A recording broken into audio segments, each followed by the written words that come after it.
Bonsoir à tous et bienvenue pour cette nouvelle review de mes premières impressions sur les 3 premiers épisodes de la série House of the Dragon, qui est la série spin-off de Game of Thrones. Donc c'est le préquel qui se passe un peu plus de 175 ans avant les événements de Game of Thrones. Donc ça sera bien sûr un avis uniquement sur les 3 premiers épisodes. Il y aura aussi la même chose pour les 4 premiers épisodes pour la série Le Seigneur des Anneaux. Comme quoi on va bien se marrer, ça je peux vous promettre. Ne t'inquiète pas, ça va bien se passer. Bien se passer, ne t'inquiète pas. Et il y aura aussi la même chose pour la série Star Wars Andor qui devra arriver très prochainement. Il y aura une review finale pour chacune d'entre elles. Bref, je vais essayer de ne pas trop spoiler lors de cette review.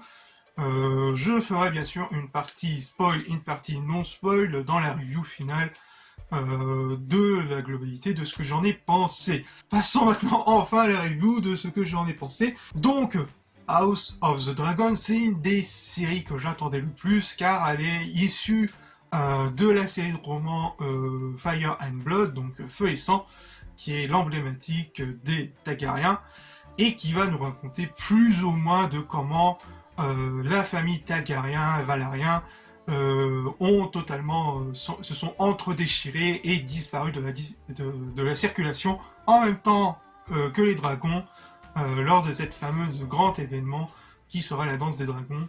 Et au bout de ces 3 premiers épisodes, franchement, je suis assez conquis. Et dans celui-ci, il y aura moins de personnages, contrairement à la série Game of Thrones, dans laquelle on va forcément plus se concentrer sur la famille Targaryen, ce qui va alléger, on va dire, essouffler un peu le récit, ce qui va laisser beaucoup plus de temps au développement des personnages, mais aussi de retrouver ce fameux jeu de pouvoir qui est vraiment assez cool, qui s'est vraiment été incrusté dans la série Game of Thrones. Ça fait plaisir à voir où vraiment là chaque personnage va lancer sa partie d'échecs de façon légale ou illégale.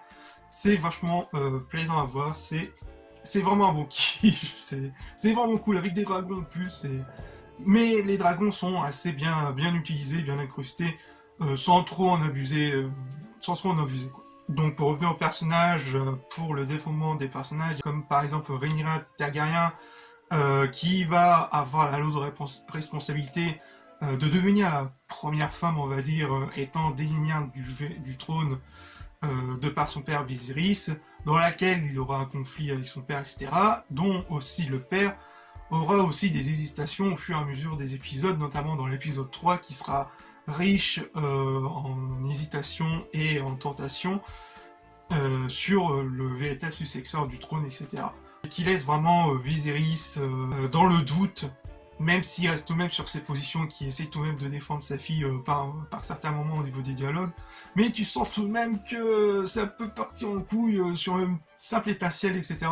avec sa fille. Il y a aussi son frère Daemon Targaryen, franchement, interprété par un excellent Matt Smith, qui se donne vraiment à fond.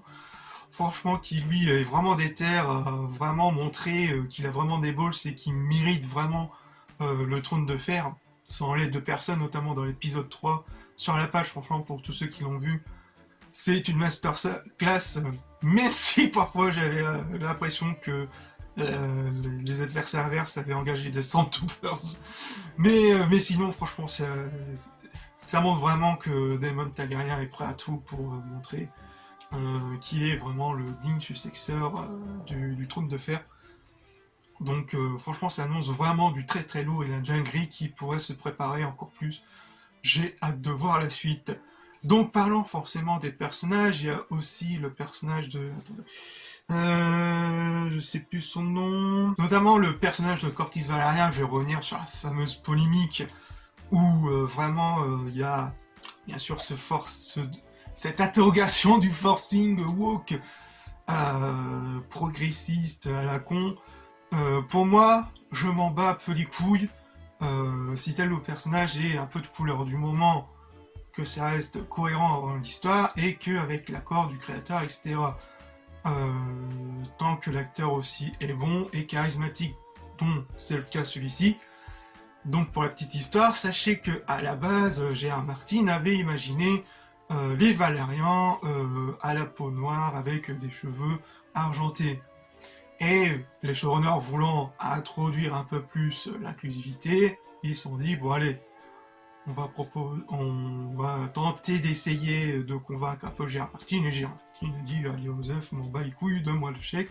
Et c'est bien incrusté, hein, sans trop en faire trop pour dire, avec une feuille de papier qui te met du progressisme à la gueule, quoi.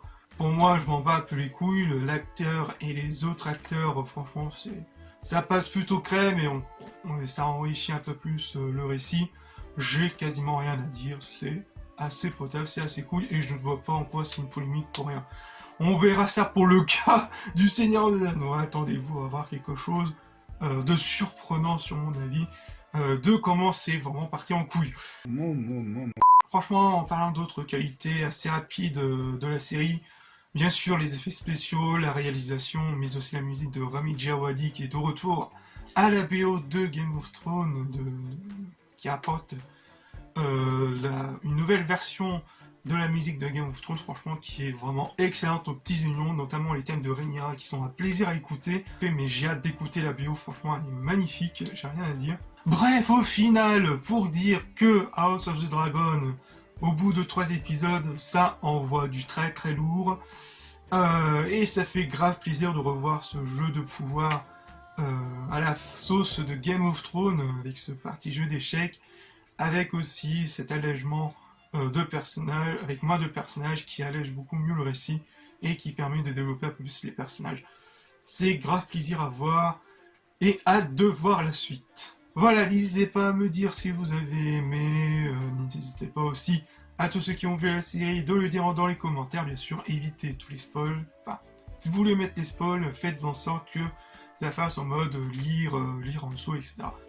Likez, commentez, partagez, et on se retrouve très prochainement pour soit la review ça y est, je sais plus, des anneaux de pouvoir et de la série Star Wars Andor qui devrait arriver prochainement. Bref, je vous laisse, à plus.